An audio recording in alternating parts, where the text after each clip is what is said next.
Assalamualaikum warahmatullahi wabarakatuh. Apa kabar sahabat muslim semuanya?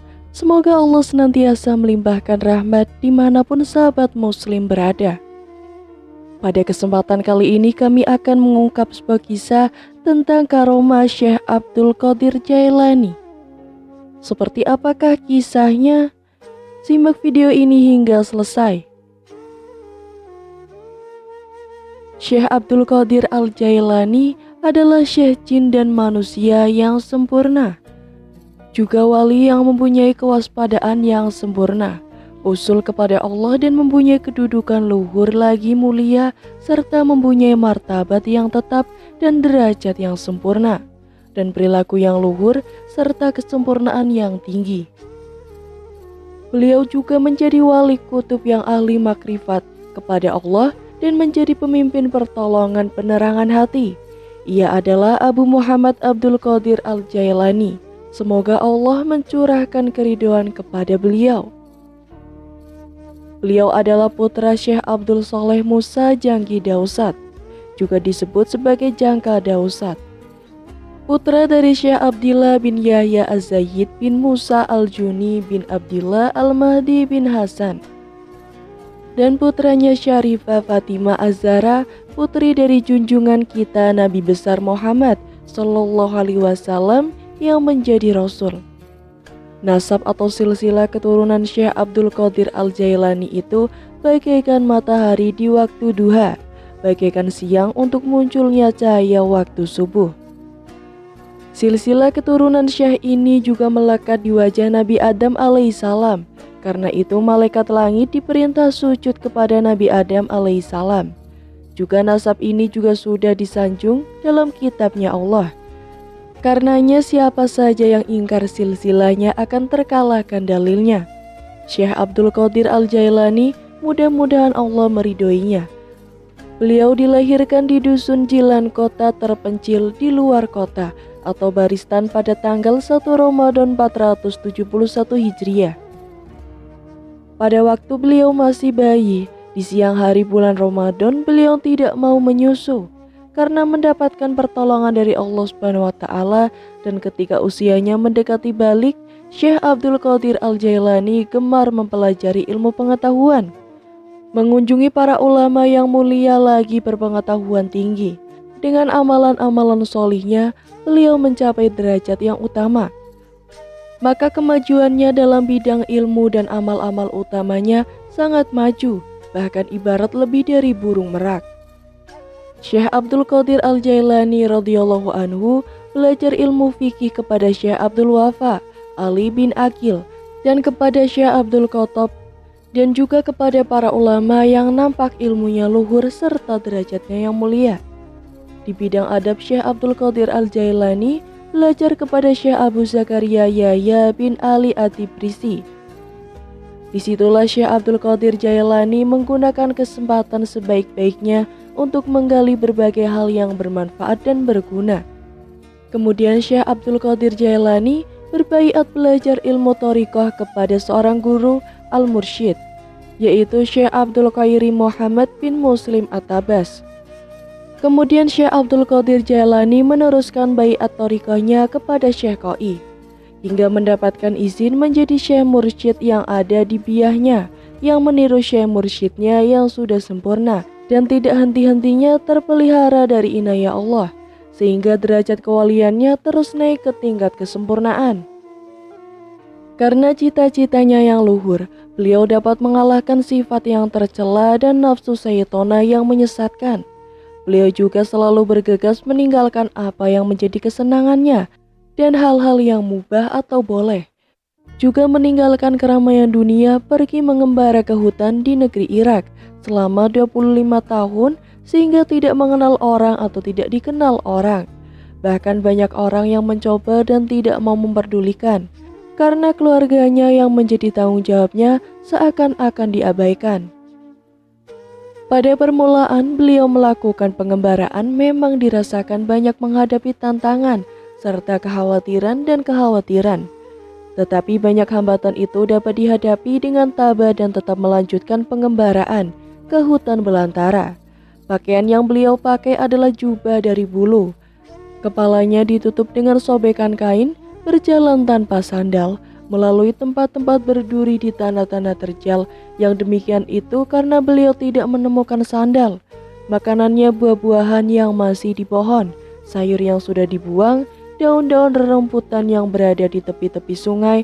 Bahkan beliau lebih banyak tidur dan tidak minum. Pernah berhari-hari beliau tidak makan apapun. Tiba-tiba dijumpai seseorang yang kemudian memberinya sebuah kantong yang berisi penuh dengan uang sebagai penghargaan kepada beliau. Kemudian diambilnya sebagian untuk membeli tepung jenang dari kurma dan samin, dan duduklah Kanjeng Syekh Abdul Qadir Jailani untuk menikmati makanan tersebut. Dengan tiba-tiba ada sebuah kertas yang jatuh. Di kertas itu tertulis, syahwat itu dijadikan untuk hamba-hambaku yang lemah sebagai perantara untuk melaksanakan taat kepada Allah. Sesungguhnya hamba-hambaku yang kuat tentu tidak mempunyai kesenangan syahwat apapun. Seketika itu beliau meninggalkan makan, mengambil sapu tangan untuk membungkusnya dan meninggalkannya, lalu menghadap kiblat sholat 2 rakaat dan kemudian meninggalkan tempat itu.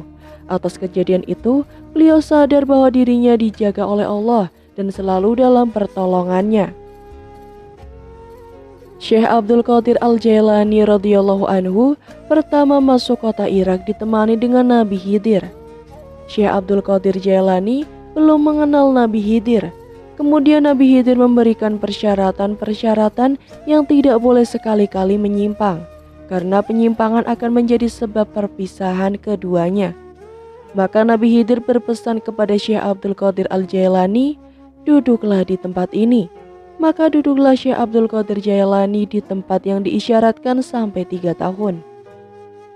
Yang setiap tahunnya sekali Nabi Khidir datang ke situ. Dan kemudian Nabi Khidir berpesan lagi, jangan sekali-kali meninggalkan tempat ini sampai aku datang lagi. Pernah pada waktu itu Riyadhah Syekh Abdul Qadir Jailani tertidur di emperan istana raja. Di dalamnya sangat dingin. Tiba-tiba beliau mimpi mengeluarkan mani. Seketika itu bangunlah beliau lalu pergi ke sungai untuk mandi. Kemudian tidur lagi dan mimpi yang sama. Bangunlah beliau dan pergi ke sungai untuk mandi. Kejadian itu sampai 40 kali dalam semalam itu juga. Kemudian Syekh Abdul Qadir Al-Jailani naik di atas pagar tembok emperan agar tidak tertidur lagi demi menjaga kelanggengan suci dari hadas. Kebiasaan Syekh Abdul Qadir Al-Jailani bila berhadas terus berwudu, lalu sholat sunnah 2 rakaat sehingga senantiasa suci dan tidak pernah menanggung hadas. Beliau juga sangat bersungguh-sungguh dalam menjaga wudunya. Bahkan hal yang demikian itu menjadi kebiasaan sampai ke tingkat usul kepada Allah Subhanahu wa taala. Nampak jelas pancaran kewaliannya, sehingga nampak pula di wajahnya cemerlang sifat keluhuran, menghindari segala apa yang harus dihindari. Bahkan beliau pernah berpura-pura bisu, gila, sampai berkali-kali dibawa ke kota Marostan untuk diobatkan. Di bidang keilmuannya dan amalannya, suhud dan makrifatnya, ketokohan dan fatwa-fatwanya dapat diterima siapa saja yang mendengarkan, sehingga nampak baiknya tersebar di mancanegara bagaikan peredaran surya. Diceritakan pernah ada suatu ketika 100 ulama ahli fikih Baghdad berkumpul masing-masing membawa masalah. Kemudian dikumpulkan dan menghadap kepada Syekh Abdul Qadir Al-Jailani. Para ulama-ulama itu perlu untuk menguji kemampuan Syekh Abdul Qadir Al-Jailani. Setelah ulama itu duduk dalam majelis, Syekh Abdul Qadir Al-Jailani menundukkan kepala. Tiba-tiba keluarlah cahaya bersinar dari dadanya, menembus ke dada para ulama itu. Maka hilanglah apa yang ada pada hati mereka. Sampai pada masalah-masalah yang sudah matang dipersiapkan hilang begitu saja. Para ulama tadi menjadi kebingungan, gemetar dan seakan-akan tidak berdaya. Juga kesadarannya menyobek-nyobek pakaian dan membuka tutup kepalanya. Kemudian Syekh Abdul Qadir Al-Jailani naik ke kursinya seraya memberikan jawaban yang sudah tersimpan dari masing-masing ulama tersebut. Setelah lengkap memberikan jawaban, Masalah-masalah itu semua para ulama tadi baru mengakui akan kelebihan Syekh Abdul Qadir Al-Jailani. Lalu mereka pun tunduk. Syekh Abdul Qadir Al-Jailani radhiyallahu anhu setiap hari mengajarkan 13 macam ilmu, yaitu tafsir Quran, hadis ilmu, khilaf, ilmu usul, yakni usulul kalam atau usulul fikih, ilmu nahwu, ilmu qiraah atau ilmu tajwid, ilmu huruf, ilmu arut, ilmu ma'ani, dan ilmu badi, ilmu bayan, ilmu matek, dan ilmu tasawuf. Beliau memberikan fatwa mengikuti mazhabnya Imam Syafi'i dan Imam Hambali radhiyallahu anhu. Ulama Irak kagum atas fatwa beliau sehingga terlontar ucapan dari mereka, Maha suci Allah yang memberikan kepadanya ilmu yang begitu luas.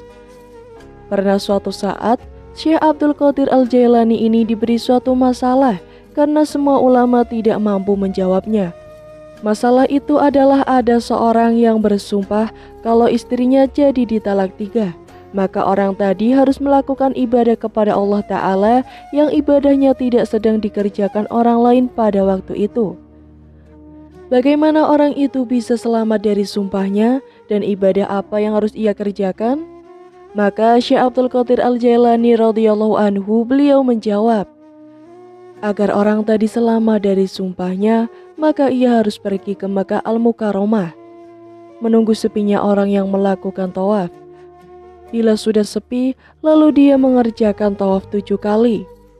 Maka kepada Allah Ta'ala Syekh Abdul Qadir Al-Jailani mengembalikan segala urusan. Dengan demikian berarti telah lepas dari sumpahnya dan tidak punya tanggungan apapun. Syekh Abdul Qadir Al-Jailani berpakaian dengan pakaian ulama. Jubahnya besar yaitu pakaian yang menutupi muka dan kepala, dan kendaraan beliau adalah keledai. Untuk menghormati tamu, beliau membuka kerudungnya dan waktu mengajar, beliau duduk di kursi yang tinggi agar bisa dilihat dan didengar. Ucapannya terang dan lantang. Kadang-kadang Syekh Abdul Qadir Al-Jailani bagaikan berjalan di angkasa. Kemudian kembali lagi ke kursinya. Hal ini disaksikan orang-orang yang hadir. Waktunya hanya diperuntukkan taat kepada Allah semata. Pembantu dekatnya yakni Syekh Abu Abdillah mengatakan, aku menjadi pelayannya Syekh Abdul Qadir Al-Jailani selama 40 tahun. Beliau selama itu bila sholat subuh masih menggunakan wudunya, sholat isya. Kalau berhadas, beliau segera memperbarui wudunya, kemudian mengerjakan sholat sunnah 2 rakaat. Syekh Abdul Qadir Al-Jailani setelah sholat isya, beliau masuk kamar pribadi. Tidak seorang pun dapat masuk dan membukanya. Tidak akan keluar sebelum terbit fajar. Raja Baghdad sudah berkali-kali benar-benar ingin bertemu dengan beliau pada malam hari, tapi tidak juga bisa bertemu. Syekh Abdul Fattah berkata, pernah aku bermalam semalam di rumah beliau, maka aku tahu beliau sholat sunnah sebentar pada permulaan malam, kemudian berzikir kepada Allah sampai melewati sepertiga dari permulaan malam. Dan beliau naik ke angkasa sampai hilang dari pandanganku. Setelah kembali lagi ke kamarnya, kemudian beliau sholat berdiri di atas kedua kaki, serta membaca Al-Quran sampai habis waktu sepertiga malam yang kedua. Sholat beliau sujudnya sangat panjang, kemudian duduk menghadapkan jiwanya ke hadirat Allah. Muraqabah kepadanya sampai terbit fajar dengan sopan dan merendah berdoa kepada Allah, sehingga beliau tertutup penuh oleh cahaya terang. Dengan nampak terang jelas, sehingga menyilaukan pandangan mata sampai Syekh tidak terlihat karena tertutup dari cahaya.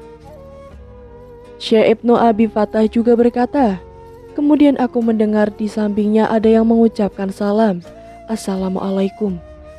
Kemudian Syekh Abdul Qadir Al-Jailani menjawabnya. Keadaan demikian ini terjadi sampai Syekh Abdul Qadir Al-Jailani mengerjakan sholat fajar. Syekh Abdul Qadir Al-Jailani berkata, tidak boleh terjadi sebagai seorang ahli tasawuf yang siap dan bertindak sebagai juru penerang kecuali sudah mendapatkan anugerah Allah ilmunya. Politiknya memimpin negara, ilmu rumahnya para ahli hukum. Syekh Ibnu Fattah juga mengatakan pada suatu hari ada seorang melapor kepada Kanjeng Syekh Abdul Qadir Al-Jailani. Ia mengaku pernah melihat Allah Ta'ala dengan kedua matanya. Maka beliau bertanya, "Benarkah apa kata orang-orang bahwa engkau pernah melihat Allah dengan kedua matamu?" Maka orang tersebut menjawab, "Iya benar." Syekh Ibnu Abdul Fattah selanjutnya melarang mengatakan bahwa mendengar jawaban orang tersebut. Syekh Abdul Qadir Jailani melarang mengatakan yang demikian, seraya membentaknya dengan berpesan agar berhati-hati jangan sampai ucapannya diulang kembali. Kemudian beliau menoleh kepada mereka di antara yang hadir sedang menanyakan, pengakuan seperti itu benar atau salah? Jawaban Kanjeng Syekh Abdul Qadir Jailani, iya benar, tapi dalam kebimbangan, sesungguhnya yang melihat nur keindahan Allah itu adalah mata hatinya, yang kemudian mata hatinya menembus kedua mata kepalanya. Maka mata kepalanya lalu bisa melihat mata hatinya, cahaya matahari yang menyatu dengan cahaya keindahan Allah, sehingga orang itu berprasangka bahwa mata kepalanya melihat apa yang sebenarnya dilihat mata hatinya. Sesungguhnya yang dapat melihat cahaya keindahan Allah hanyalah mata hati, tetapi ia belum mengerti. Mendengar jawaban Kanjeng Syekh Abdul Qadir Jailani tadi, para ulama dan ahli tarikohnya gemetar dan kebingungan. Syekh Ibnu Abdul Fattah berkata, pada suatu ketika, Syekh Abdul Qadir Jailani melihat seberkas cahaya berkilauan menerangi ufuk langit. Tidak lama menampakkan diri, seraya memanggil-manggil, "Wahai Abdul Qadir, aku adalah Tuhanmu, sungguh aku diperbolehkan untukmu semua yang diharamkan." Maka Syekh Abdul Qadir Jailani menjawab, yang artinya, "Aku berlindung kepada Allah dari setan yang terkutuk." Ketika itu juga cahaya tadi berubah menjadi gelap dan menyerupai awan dengan suara keras. "Wahai Abdul Qadir, engkau telah selamat dari ulah sesatku, sebab ilmumu tentang hukum Tuhanmu dan karena pemahamanmu tentang kedudukanmu, sungguh aku sudah menyesatkan seperti kejadian ini dari 70 orang ahli thariqah." Setelah beliau selamat dari godaan setan, kemudian beliau memuji kepada Allah dengan mengucapkan anugerah dan keselamatannya hanya karena Tuhanku. Maka ditanyakan kepada Syekh Abdul Qadir Jailani, "Bagaimana Syekh bisa tahu sesungguhnya itu adalah setan?" Kanjeng Syekh menjawab, "Dari ucapannya telah aku perbolehkan bagimu apa yang diharamkan. Karena setauku, sungguh Allah Ta'ala tidak akan memerintahkan perbuatan jahat." Syekh Abdul Qadir Al-Jailani radhiyallahu anhu tidak mau mengagung-agungkan orang kaya dan berdiri karena datangnya seorang raja, dan tidak juga orang-orang yang mempunyai kedudukan, dan seringkali raja bermaksud ziarah kepada Syekh. Padahal beliau sedang duduk-duduk kemudian ditinggalkan masuk ke kamar pribadinya. Kemudian baru keluar lagi untuk menemui setelah khalifah itu duduk. Hal ini dilakukan karena memuliakan perilaku ahli tasawuf yang tidak tertarik dengan kedudukan dan harta serta tidak berdiri hanya sekedar kedatangan raja. Beliau juga tidak mau berdiri di depan pintu-pintu raja atau menteri dan juga tidak mau menerima hadiah dari raja, sehingga raja itu mencemoohnya atas tidak diterimanya pemberian itu. Maka Syekh Abdul Qadir Al-Jailani berkata kepada sang raja, "Kalau begitu silahkan bawa sendiri hadiah itu ke sini." Raja pun menerimanya kemudian membawa sendiri buah apel untuk Syekh Abdul Qadir Jailani. Tiba-tiba buah apel itu di dalamnya penuh darah dan nanah, maka berkatalah Syekh Abdul Qadir Al-Jailani kepada raja, "Kenapa raja selalu mencemooh dan mencela saya? Padahal saya tidak mau buah apel ini karena seluruhnya penuh dengan darah manusia." Maka raja itu meminta maaf dan bertaubat di hadapan Syekh Abdul Qadir Al-Jailani. Selanjutnya raja itu sering berziarah kepada beliau sebagaimana kebanyakan orang dan menjadi sahabatnya sampai meninggal. Syekh Abdul Qadir Al-Jailani radhiyallahu anhu mempunyai derajat yang tinggi. Namanya harum tersebar kemana-mana. Beliau mau menghormati kepada fakir miskin, menemani duduk, membersihkan sendiri kutu-kutu yang ada di pakaiannya. Beliau pernah berkata, orang fakir yang mau bersabar lebih utama dari orang kaya yang bersyukur, dan orang fakir yang bersyukur lebih utama dari keduanya. Dan orang fakir yang mau bersabar dan bersyukur lebih utama dari semuanya. Tidak senang dan tidak merasa nikmat menerima bala kecuali orang yang tahu bahwa zat yang menurunkan bala yaitu Allah Subhanahu wa Ta'ala. Syekh Abdul Qadir Jailani juga berkata, ikutilah sunnah Rasulullah Sallallahu Alaihi Wasallam dan janganlah melakukan bid'ah. Berbakti kepada Allah dan Rasul-Nya, jangan sampai keluar dari Islam. Bersabarlah dan jangan menggumam. Berharaplah untuk mendapatkan kesejahteraan dan jangan putus asa. Berkumpullah dalam majelis zikir kepada Allah Ta'ala. Jangan bercerai-cerai. Bersihkan dirimu dengan bertaubat dari segala dosa dan jangan berlumpuran noda dan secara rutin menghadap di pintu Allah untuk memohon ampunan. Syekh Abdul Qadir Jailani berkata, jika terkena cobaan, jangan menginginkan mendapatkan kenikmatan dan menghindari dari cobaan. Karena suatu kenikmatan pasti datang juga kepadamu sesuai ketentuan Allah. Entah dihadapkan ataupun tidak, begitu pula cobaan, suka atau tidak pasti akan menimpanya. Maka dari itu berserah dirilah segala urusan kepada Allah yang mengatur sesuai dengan kehendaknya. Maka bila kenikmatan datang kepadamu, maka sibukkanlah dirimu dengan mengingat Allah dan banyak bersyukur. Dan bila cobaan yang menimpa, maka sibukkanlah dirimu dengan kesabaran dan kesadaran. Bila ingin mendapatkan tempat yang tinggi di sisi Allah dan sebagai suatu kenikmatan, maka perlu disadari bahwa cobaan yang menimpa orang mukmin bukan sebagai malapetaka, tetapi datang untuk menguji iman. Beliau juga berkata, tidak boleh terjadi di dalam majelis untuk menghadap kepada Allah Ta'ala, kecuali membersihkan dirinya dari kotoran dan dosa, dan tidak akan dibuka hatinya untuk makrifat kepada Allah, kecuali hatinya dikosongkan dari pengakuan mempunyai perilaku baik dan dari perbuatan yang meresahkan. Apabila kebiasaan manusia sudah berlumpuran dosa dan tidak mau membersihkan, maka Allah Ta'ala menurunkan berbagai penyakit lahir maupun batin kepada mereka. Sebagai tebusan dan pembersihan dosa-dosanya, agar yang demikian itu sebagai penjelasan menghadap dan mendekat kepada Allah, baik mereka sadar ataupun tidak. Beliau berkata, berhati-hatilah kamu, jangan sampai mencintai seseorang atau membencinya, kecuali sudah memperhatikan perbuatannya dengan berdasarkan Al-Quran dan Sunnah Rasul, agar kamu senang atau benci tidak sekedar menuruti hawa nafsu. Ini adalah kekaromahan Syekh Abdul Qadir Al-Jailani. Pakaiannya tidak pernah dihinggapi lalat karena mewarisi eyangnya yaitu Nabi Muhammad SAW. Orang yang melihatnya sempat menanyakan lantaran apa yang menyebabkannya. Maka Syekh Abdul Qadir Al-Jailani menjawab, untuk apa lalat hinggap pada diriku?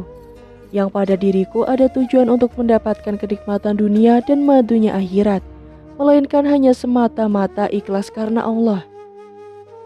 Termasuk sebagian kekaromahannya, suatu ketika beliau duduk mengambil air wudhu kemudian kejatuhan kotoran burung pipit. Lalu beliau mengangkat kepalanya, maka jatuhlah burung itu dan mati.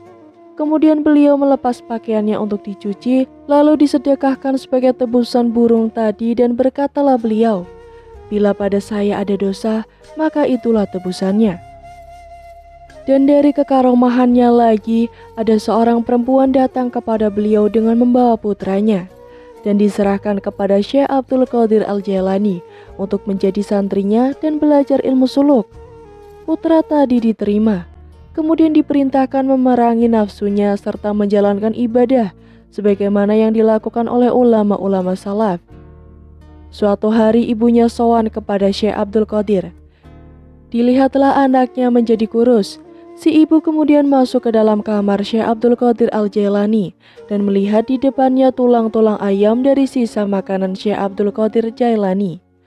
Maka si ibu kemudian menanyakan arti dari semua itu.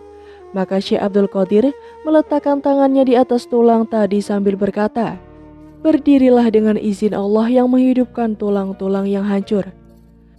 Maka berdirilah tulang-tulang itu kemudian menjadi ayam dan berkokok. Ayam-ayam itu berbunyi, tidak ada Tuhan yang wajib disembah melainkan Allah dan Nabi Muhammad adalah utusan Allah. Syekh Abdul Qadir Al-Jailani adalah kekasih Allah Subhanahu wa Ta'ala. Maka beliau berkata kepada si ibu, "Kalau anakmu sudah dapat berbuat seperti ini, maka boleh makan sekehendaknya." Dan dari itu karomahnya lagi pada suatu hari, ketika angin sedang berhembus kencang, ada seekor burung elang di atas majelis pengajian. Beliau dengan suara yang keras dan suaranya mengganggu orang-orang yang hadir di majelis itu. Maka beliau berkata, "Wahai angin, potonglah kepala burung itu." Maka seketika jatuhlah burung itu dengan keadaan kepala terputus. Kemudian beliau turun lagi kursinya mengambil burung tadi, mengelus-ngelus dengan membaca Bismillahirrahmanirrahim. Maka burung itu hidup kembali dan terbang lagi dengan izin Allah Ta'ala. Kejadian itu disaksikan oleh orang-orang yang hadir di majelis itu. Termasuk dari karomahnya lagi, Syekh Abu Umar Utsman dan Syekh Abu Muhammad radhiyallahu anhu, mereka berkata, "Kami pernah berdampingan dengan Syekh berada di madrasahnya pada hari Ahad tanggal 3 Safar tahun 555 Hijriah. Beliau berwudu dengan komplainnya, lalu sholat 2 rakaat. Setelah salam, beliau berteriak sekeras-kerasnya, seraya melemparkan komplainnya yang satu sejauh-jauhnya dan ke atas sampai tidak tampak dari pandangan kami. Kemudian melakukan lagi seperti itu untuk kedua kalinya dengan komplainnya lagi. Kemudian duduk dan tidak ada seorang pun yang berani menanyakan kejadian itu. Setelah 23 hari dari kejadian itu, datanglah serombongan musafir dari luar negeri. Mereka berkata, "Kami mempunyai nazar, maka kami mohon diizinkan untuk menghadap Kanjeng Syekh Abdul Qadir Jailani." Maka beliau berkata kepada kami berdua, "Ambillah nazar yang dibawa mereka." Kemudian memberikan barang nazarnya berupa emas, pakaian sutra, pakaian berbulu sutra, dan komplain milik Kanjeng Syekh. Maka kami bertanya kepada mereka tentang apa yang terjadi sesungguhnya. Mereka pun bercerita, pada hari Ahad tanggal 3 Safar yang lalu, kami dalam perjalanan. Tiba-tiba ada serombongan manusia yang dipimpin 2 orang, mereka merampok harta kami. Dan kami pun turun ke tepi jurang. Maka kami pun berunding bersepakat dengan lantaran Kanjeng Syekh Abdul Qadir. Semoga Allah mencurahkan keridhaan kepada beliau. Kami bernazar, kalau harta kami bisa selamat, kami akan memberikan sebagian harta itu kepada Syekh Abdul Qadir Jailani. Ternyata nazar kami dikabulkan Allah. Tidak lama kemudian, kami mendengarkan suara yang amat keras sampai 2 kali, mematikan telinga, berdesing memenuhi seluruh jurang. Sampai kami melihat mereka lelai lunglai, gemetar ketakutan, maka kami menduga mungkin kedatangan perampok lain yang merebut hasil perampokan kami. Tiba-tiba di antara mereka ada yang mendatangi kami dan berkata, "Kemarilah kalian untuk ikut kami. Ambillah kembali hartamu dan periksalah apa yang membingungkan kamu." Kemudian mereka membawa kami kepada kedua pemimpinnya. Ternyata kami mendapatkan mereka berdua telah meninggal, dan di sampingnya masing-masing terdapat komplain yang masih basah dengan air. Dengan kejadian itu, yang lain menjadi ketakutan, sehingga harta yang dirampasnya dikembalikan kepada kami. Mereka sambil mengatakan peristiwa ini mengembarkan dan tidak pernah terjadi sebelumnya. Dan dari karomahnya, beliau pernah seorang laki-laki dari kota Asyifan berkunjung kepada beliau untuk mengobatkan budak perempuannya yang sudah dimerdekakan. Karena sering tidak sadarkan diri dan sudah diobatkan kemana-mana, maka Syekh Abdul Qadir berkata, "Ini gangguan jin dari Gua Sarodib. Namanya jin konis. Apabila ia sakit lagi, bacakan di telinganya. Hai jin konis, Syekh Abdul Qadir Jailani radhiyallahu anhu yang tinggal di Baghdad mengatakan kepadamu, jangan kembali kalau tidak ingin binasa." Maka pulanglah orang itu dan tidak muncul lagi. Setelah 20 tahun lamanya, orang itu datang lagi menghadap Syekh Abdul Qadir Jailani, dan setelah ditanya, ia menjelaskan bahwa apa yang dikatakan Syekh sudah dilaksanakan dan penyakit itu tidak pernah lagi datang sampai sekarang. Bahkan sebagian tabib ahli jiwa mengatakan selama kami menetap di Baghdad 40 tahun, selama mendiangnya Kanjeng Syekh, di Baghdad tidak pernah terjadi seorang pun menderita sakit jiwa. Setelah beliau wafat, maka berjangkitlah penyakit jiwa itu. Dan termasuk karomahnya Syekh Abdul Qadir Al-Jailani, ada 3 orang yang berguru dari negeri jiran datang bersyarah kepada beliau. Sewaktu masuk rumah beliau, mereka melihat kendi yang tidak menghadap kiblat dan seorang pelayan berdiri di sisi Syekh. Kemudian mereka saling berpandangan seperti menunjukkan sikap tidak senang kepada Syekh. Sebab kendi yang tidak menghadap kiblat dan seorang pelayan berdiri di sebelahnya, maka Syekh Abdul Qadir Al-Jailani meletakkan kitab yang ada di tangannya, lalu memandang kepada mereka dan kepada pelayannya. Seketika itu juga pelayan tadi mati. Kemudian beliau memandang ke arah kendi, dan kendi itu pun berputar sendiri menghadap kiblat. Demikianlah tadi biografi singkat tentang karomah-karomah Syekh Abdul Qadir Al-Jailani. Semoga menambah kecintaan kita terhadap wali-wali Allah, khususnya Syekh Abdul Qadir Al-Jailani. Sekian dari saya, jangan lupa untuk klik like, komen, subscribe channel ini agar tak ketinggalan cerita menarik lainnya. Wassalamualaikum warahmatullahi wabarakatuh.